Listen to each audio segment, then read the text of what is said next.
আসুন আসুন আসুন, আপনাদের সকলকে স্বাগতম রাহাত টেক জোনের সম্পূর্ণ নতুন একটি আরটিজি নিউজে। আপনাদের সবার সাথে আজকে অন্যরকমভাবে আসছি আমি। অবশ্যই টেক নিউজগুলো অবশ্যই একই হবে, কিন্তু আজকে আমার যে মানে ইন্ট্রোডাকশন সেটি অন্যরকম হবে। তো আপনারা সকলেই দেখছেন রাহাত টেক জোন, আমি রাহাত আছি আপনাদের সাথে, এবং খুবই গরম গরম কিছু টেক নিউজ নিয়ে আপনাদের সাথে হাজির হয়েছি।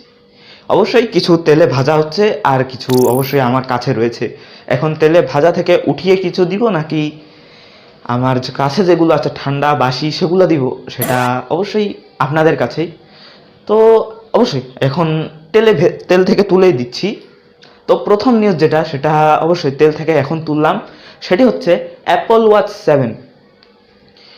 ওয়াচ 7 চলে আসছে। এটা কিন্তু কত তারিখ, এটা খুবই শীঘ্রই লঞ্চ হওয়ার কথা ছিল, কিন্তু এবারে বলছে এটা কিছুদিন দেরি হতে পারে, অর্থাৎ এটা সম্ভবত আইফোন 13-এর সময় লঞ্চ হওয়ার কথা, কিন্তু এটি দেরি হবে। অর্থাৎ কারণ এটার একটা প্রোডাকশনের একটি শর্টেজ রয়েছে, এটা তারা ভালোভাবে ম্যানুফ্যাকচার করতে পারছে না, যার ফলে এটি দেরি হচ্ছে। তো এটা অবশ্যই স্বাভাবিক একটা ব্যাপার, কারণ বর্তমানে অনেক কোভিডের কারণে অনেক কিছু সমস্যা দেখা দিয়েছে, যার ফলে এটা হতেই পারে। তো পরের নিউজটি আপনাদের সবাইকে অবাক করে দিবে, বা আপনাদের প্রত্যেকের মনে একটা ভয় ঢুকিয়ে দিবে। চলে এসেছে কিন্তু ব্র্যাকটুথ। অর্থাৎ ব্র্যাকটুথ হচ্ছে ব্র্যাকের যে অর্থ, সেটি হচ্ছে ক্র্যাশ। সরাসরি বলতে পারেন এটা কিন্তু ব্লুটুথে দেখা যাবে। অর্থাৎ যাদের ফোনের মধ্যে ব্লুটুথ 3.1 বা 3.2 আছে, তাদের ফোনে কিন্তু এটি দেখা যাবে, এবং এটি পিসিতেও থাকবে। পিসির মধ্যে যেমন ইন্টেলের যে প্রসেসরগুলো সেগুলোতে থাকবে, এছাড়াও অ্যান্ড্রয়েড যে ফোনগুলি সেগুলোর মধ্যে কিন্তু কোয়ালকমের প্রসেসর এগুলো থাকবে। অর্থাৎ এটি আপনার যে ফোনকে সরাসরি ডেডলক করে দিতে পারে, অটোমেটিক ডেডলক। অর্থাৎ আপনি এটি খোলার কোনো রকম উপায় নেই। তো এটি অবশ্যই সিঙ্গাপুরের যে তারা কিন্তু এটা প্রচেষ্টা করছে, যে তারা অবশ্যই এটা থেকে বের হতে চাইছে, এবং তারা কাজ শুরু করে দিয়েছে, এবং খুব শীঘ্রই বলছে যে তারা বেরিয়ে চলে আসবে। অর্থাৎ এই ব্র্যাকটুথকে তারা ক্র্যাশ করে দিতে পারবে, অবশ্যই দেখা যাক। তো বন্ধুরা, পরের নিউজটি আরও ভয়াবহ, কিন্তু আমাদের জন্য নয়, এটি যারা মোবাইলের কোম্পানিতে কাজ করেন বা মোবাইল কোম্পানির সিইও রয়েছেন তাদের জন্য খুবই খারাপ খবর, আর খুবই ভয়ানক খবর। জার্মানির যে ইউরোপীয় ইউনিয়ন, তারা কিন্তু সরাসরি বলেছে যে তাদের যে যারা কিছু কান্ট্রিতে যারা ফোন ম্যানুফ্যাকচার করে বা ফোন তৈরি করে, সেগুলাতে তাদেরকে 5 থেকে 7 বছরের সিকিউরিটি আপডেট দিতে হবে। সিকিউরিটি আপডেট 7 বছর, চিন্তা করুন। এছাড়াও যে স্পেয়ার পার্টস আছে সেগুলোকে কিন্তু 7 বছরের মধ্যে ফ্রি রিপ্লেসমেন্ট দিতে হবে। তো কোম্পানিরা কি বলছে একটু বলে দেই। কোম্পানিরা বলছে, ভাই তুই আমাদের কোম্পানিটাই নিয়ে লিখে দিচ্ছি, কিন্তু এগুলা দেওয়া সম্ভব না। এখন গিয়ে আমি দেশে গিয়ে চা বিক্রি করবো, সমস্যা নেই, কিন্তু এই সিকিউরিটি আপডেট দেওয়া আমার পক্ষে সম্ভব না। অবশ্যই দিলে কিন্তু অনেক ভালো, কারণ হ্যাঁ দিলে অবশ্যই ভালো আছে, কিন্তু একটা খারাপ দিকও রয়েছে। দিলে আমাদের মোবাইল কোম্পানিও কিন্তু বদলা নিতে শুরু করে দিবে। যেমন আপনি দেখবেন যে 7 বছরের আপডেট দিল ঠিক আছে, কিন্তু 2বার, ধরুন 3 বছর একবার, পরের 3 বছর একবার।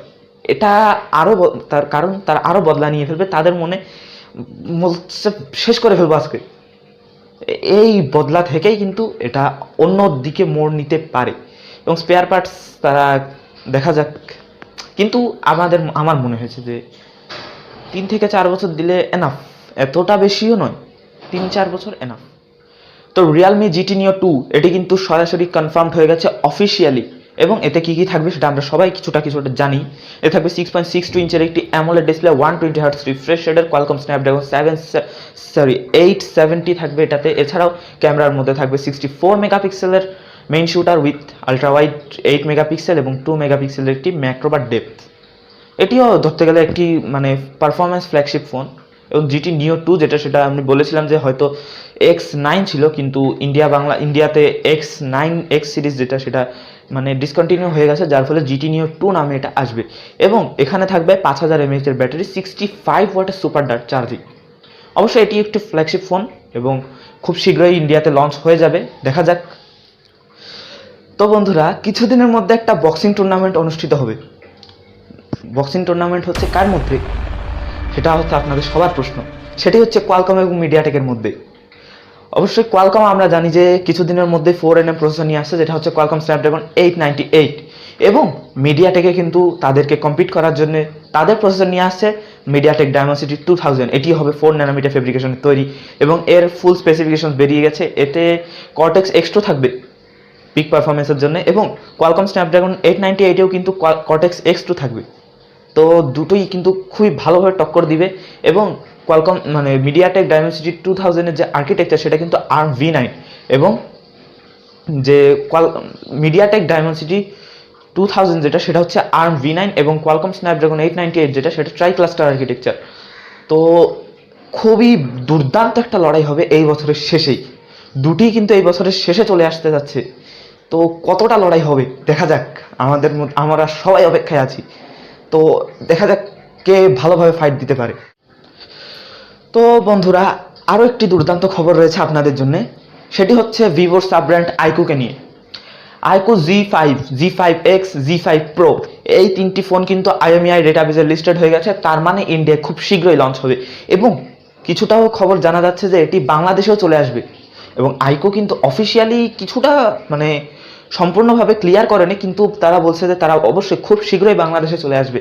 এবং আইকু যদি বাংলাদেশে আসে তো সেটা খুবই ভালো একটা কথা, যেটা বলার মতো নয়, কারণ আইকুর যে ফোন সেগুলো কিন্তু কম বাজেটে খুবই দুর্দান্ত। যেমন আইকু Z3 দেখেছিলাম, সেটাও একদম গেমিং এবং ক্যামেরা দুইটির জন্য কিন্তু খুবই ভালো, আন্ডার 20,000 ইন্ডিয়ান রুপিজে। তো এবার আইকু Z5 আসতে যাচ্ছে, Z5 এর মধ্যে তিনটি ফোন আসতে যাচ্ছে, এবং আশা করা যায় যে অক্টোবর বা নভেম্বর এই সময় কিন্তু আইকু Z5 লঞ্চ হয়ে যাবে। তো অবশ্যই দেখা যাক, বাংলাদেশে আসলে তো অনেক ভালো। তো ভিভো X70 এটির কিন্তু লঞ্চ ডেট কনফার্ম হয়ে গেছে, এবং নয় এটা কিন্তু চায়নার লঞ্চ ডেট নয়, গ্লোবাল লঞ্চ ডেট। চায়নার লঞ্চ ডেট তো আপনারা সবাই জানেন, চায়নাতে লঞ্চ হবে 9 সেপ্টেম্বর, এবং গ্লোবালি লঞ্চ হবে 13 সেপ্টেম্বর। কিন্তু ইন্ডিয়া বা বাংলাদেশে এটি ইন্ডিয়াতে অবশ্যই আসবে, কিন্তু বাংলাদেশে অফিসিয়ালি ভিভো X70-র কোনো ফোন কি আসবে নাকি আসবে না সেটা এখনও পর্যন্ত শিওর নয়, কারণ ভিভো X70 যেগুলো সেগুলো ফ্ল্যাগশিপ ফোন, এবং বাংলাদেশে মানে আলট্রা ফ্ল্যাগশিপ ফোনগুলি খুব কম লঞ্চ হয়। তাই আনঅফিসিয়াল অবশ্যই পেয়ে যেতে পারি, আমরা খুবই সম্ভাবনা বেশি আনঅফিসিয়ালি পেয়ে যাব, কারণ এবার লকডাউন নেই। তো খুব তাড়াতাড়ি হয়তো আমরা আনঅফিসিয়ালি ভিভো X70 সেটি পেয়ে যাব। এবং এটাতে প্রসেসর হিসাবে কি রয়েছে, ভিভো X70 Pro প্লাসে কোয়ালকম স্ন্যাপড্রাগন 888+, এছাড়াও 2K plus E5 AMOLED display রয়েছে, 120Hz রিফ্রেশ রেটের। অবশ্যই এটি একটি দুর্দান্ত ফোন হতে যাচ্ছে, আমরা দেখতে পাবো। তো Xiaomi 11 এই সিরিজের কিন্তু আরও দুইটি ফোন আসতে যাচ্ছে, যেটি হচ্ছে Xiaomi 11T এবং 11T Pro। এটাতে কি কি থাকবে আমি অনেক আগে বলে দিয়েছিলাম, এবং এটি লঞ্চ হবে কিন্তু 15 সেপ্টেম্বর। এটা বলা যাচ্ছে, Xiaomi অফিসিয়ালি জানিয়ে দিয়েছে এটি 15 সেপ্টেম্বর লঞ্চ হবে, এবং এটাতেও এটি অ্যামোলেড ডিসপ্লে থাকবে, 120Hz রিফ্রেশ রেটের, 6.67 ইঞ্চের। এছাড়াও 64 মেগাপিক্সেলের ক্যামেরা থাকবে, যেটা Mi 11T, এবং 120 ওয়াটের চার্জিং থাকবে। আর যে Mi 11T যেটা সেটার মধ্যে থাকবে মিডিয়াটেক ডায়মেনসিটি 1200, আর Mi 11T Pro যেটা সেটাতে থাকবে সম্ভবত কোয়ালকম স্ন্যাপড্রাগন 888 বা 888+, এর মধ্যে যে কোনো একটি প্রসেসর থাকতে পারে। এবং অবশ্যই দুটির দিক দিয়ে বেস্ট প্রসেসর, এবং যে Mi 11T সেটা হয়তো একটু মিড রেঞ্জে আসবে, এবং Mi 11T Pro সেটা ফ্ল্যাগশিপ লেভেলে। তো এবার আবার একটু ভিভোতে ফিরে যাই। ভিভোর যে একটি পেটেন্ট ফাইল শেয়ার করেছে, যেটি অনেক আগে শেয়ার করেছিল, কিন্তু এবারে অন্যভাবে শেয়ার করেছে। এবারে মানে আমরা দেখেছিলাম যে ভিভোর ক্যামেরা উড়ে গিয়ে ড্রোন হিসাবে পরিণত হবে, বা ভিভো যে ক্যামেরাগুলি সেগুলো ডিটাচ করা যাবে, ডিটাচ করে আপনি অন্য কোনো জায়গায় রেখে ছবি তুলতে পারবেন। কিন্তু এবারে তারা এরকমই ধরা যায় একটি পেটেন্ট ফাইল করেছে, যেটাতেও আপনি যে সেলফি ক্যামেরা বা মানে সামনের যে ক্যামেরা উইথ ডিসপ্লে সেটাকে আপনি ডিটাচ করে অন্য জায়গায় রাখতে পারবেন। এছাড়াও এই যে ক্যামেরা সেটিকে আপনি ডিসপ্লে হিসাবেও ব্যবহার করতে পারবেন। তো এটি কতটা প্র্যাকটিক্যাল মানে কতটা বাস্তব বা কখন আসবে কমার্শিয়ালি সেটা কিন্তু এখনো পর্যন্ত শিওর নয়। এটা শুধুমাত্র একটি পেটেন্ট ফাইল করেছে ভিভো, এবং আশা করা যায় যে যদি আসে অবশ্যই ভালো ব্যাপার, কিন্তু এরকম কোনো ফোন কিন্তু তারা আনেনি বা কোনো ব্র্যান্ডই এখনো পর্যন্ত আনতে পারেনি, শুধু পেটেন্ট ফাইলই শেয়ার করে যাচ্ছে। তো এবারে একদম অদ্ভুত এবং অভূতপূর্ব একটি খবর, সেটি হচ্ছে হুয়াওয়ির ফোন আমেরিকায় বিক্রি হচ্ছে। হুয়াওয়ির ফোন আমেরিকায় বিক্রি হচ্ছে মানে অনেকেই অবাক, কারণ হুয়াওয়ের তো নিষেধাজ্ঞা চলছে আমেরিকার মধ্যে, তাহলে ফোন কিভাবে বিক্রি করছে? হ্যাঁ, নিষেধাজ্ঞা চলছে ঠিক আছে, কিন্তু আমি হয়তো একটা টেক নিউজে শেয়ার করেছিলাম যে হুয়াওয়ে ফোন বিক্রি হবে, কারণ হুয়াওয়ের যে ফোনগুলি এখন বর্তমানে যে P50 এসেছে বা P50 Pro এসেছে, সেগুলি কিন্তু প্রত্যেকটাই 4G ফোন, কোনো রকমের 5G নেই এখানে। তো 4G ফোনের কিন্তু আমেরিকায় কোনো নিষেধাজ্ঞা নেই, 5G টেকনোলজির মধ্যেই কিন্তু আমেরিকার নিষেধাজ্ঞা রয়েছে, এবং 5G কোনো রকমের টেকনোলজি তারা নিতে পারবে না বা আমেরিকায় সেল করতে পারবে না, আবার আমেরিকা থেকে আমদানিও করতে পারবে না। তো তারা এই ফাঁকটাকে কাজে লাগিয়ে 4G ফোন কিন্তু আমেরিকায় বিক্রি করে দিচ্ছে, এবং খারাপ বিক্রি হচ্ছে না, কিন্তু আমেরিকায় 4G ফোন বিক্রি হচ্ছে, এখনো পর্যন্ত কিন্তু 5G আসেনি, যার ফলে 4G ফোনও কিছুটা বিক্রি হচ্ছে এবং হুয়াওয়ে কিছুটা হলেও লাভের মুখ দেখতে পাচ্ছে। আর আমেরিকা বিক্রি হওয়া মানে কিছুটা গ্লোবালিও বিক্রি হচ্ছে, কম হচ্ছে না। তো দেখা যাক। এছাড়াও কিন্তু হুয়াওয়ে তাদের অন্য ফ্ল্যাগশিপ ফোন নিয়ে আসতে যাচ্ছে আগামী 23 তারিখ, সেটা হচ্ছে হুয়াওয়ে নোভা 9। বাংলাদেশেও কিন্তু হুয়াওয়ে নোভা সিরিজের অনেক ফোনই এসেছিল, যেমন হুয়াওয়ে নোভা 5T এসেছে, হুয়াওয়ে নোভা 7i এসেছে, এগুলোও কিন্তু এসেছে, কিন্তু যখন হুয়াওয়ে বাংলাদেশে কাজ করছিল বা অ্যান্ড্রয়েডের সাথে ছিল, কিন্তু এবারে হয়তো আসবে না হুয়াওয়ে নোভা 9। এবং এটাতে প্রসেসর হিসেবে থাকার পসিবিলিটি রয়েছে কোয়ালকম স্ন্যাপড্রাগন 778 SoC, এটি 6 ন্যানোমিটার ফেব্রিকেশনে তৈরি একটি প্রসেসর। দেখা যাক, অবশ্যই আসলে আমরা জানিয়ে দিব।